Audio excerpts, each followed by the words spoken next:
Surprise பண்ணுங்க. Thank you. இனி நம்ம பார்க்க போறது சிம்பிள் சேமியா தயிர் சாதம். பார்க்கலாம் வாங்க. ஒரு பாத்திரத்துல தேவையான அளவு தண்ணி சேர்த்துக்கலாம். தண்ணி கொதி வந்துருச்சு. இது கூட நம்ம சேமியா சேர்த்துக்கலாம்.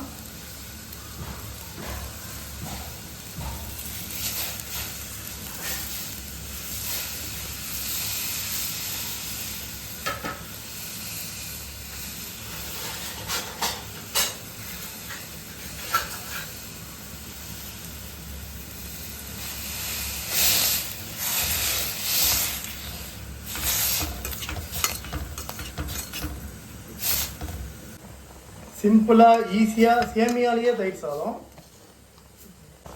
நம்ம 2 நிமிஷத்துலயே இந்த சேமியா தயிர் சாதத்தை ஈஸியா செஞ்சு முடிச்சிடலாம்.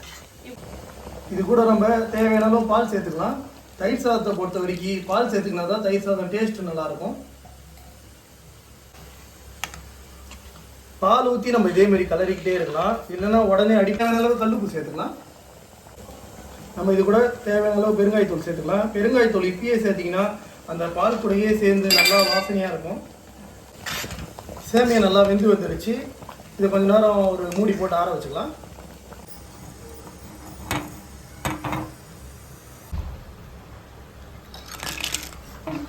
இது தேவையான அளவு மூடி போடலாம்.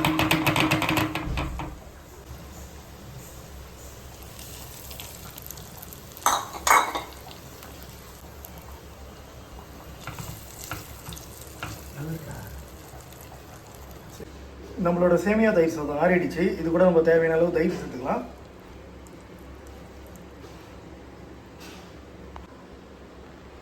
நம்ம இது கூட கார்னிஷுக்கு ஃப்ரூட்ஸ்லாம் சேர்த்துக்கலாம் தேவையான அளவு.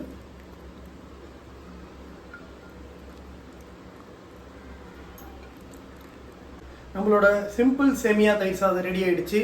இதேமாதிரி நீங்களும் உங்கள் வீட்டில் இருக்க குழந்தைங்களுக்குலாம் செஞ்சு தாங்க.